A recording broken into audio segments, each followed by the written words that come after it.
Oliver Stone has become known as a master of controversial subjects and a legendary filmmaker. His films are filled with a variety of film angles and styles. He pushes his actors to give Oscar-worthy performances, and despite his failures, has always returned to success.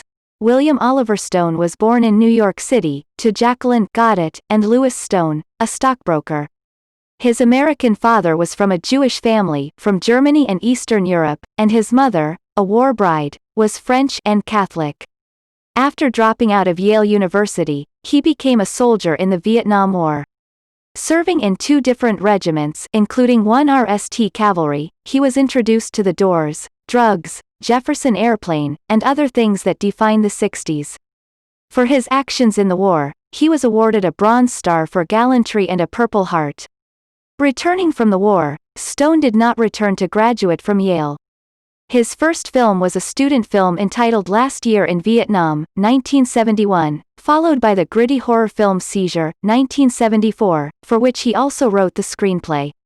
The next 7 years saw him direct 2 films, Madman of Martinique, 1979, and The Hand, 1981, starring Michael Caine. He also wrote many screenplays for films such as Midnight Express, 1978, Conan the Barbarian, 1982, and Scarface, 1983. Stone won his first Oscar for Midnight Express, 1978, but his fame was just beginning to show. 1986 was the year that brought him much fame to the USA and the world. He directed the political film Salvador, 1986, starring Oscar-nominated James Woods. However, his big hit was the Vietnam War film Platoon, 1986, starring Charlie Sheen, Willem Dafoe, Tom Berenger, and Francesco Quinn. Berenger and Dafoe received Oscar nominations for their roles as the polar opposite sergeants who each influenced the tour of duty of Chris Taylor, Sheen.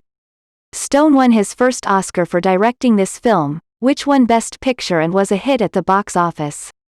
After Platoon, 1986, Stone followed up with the critically acclaimed Wall Street, 1987. The movie, starring Charlie Sheen and Michael Douglas, focuses on the business world of tycoons and stockbrokers. The film was well received and won an Oscar for Douglas's portrayal of the villainous Gordon Gekko. Stone returned immediately the following year with Talk Radio, 1988, which talked of a foul-mouthed radio host, played by Eric Bogosian, who never fails to talk about the serious issues. Although it was not as successful as his last 3 films, Stone did not slow down at all. He directed Tom Cruise into an Oscar-nominated role in Born on the 4th of July, 1989. The movie talked about the return of an embittered, crippled Vietnam soldier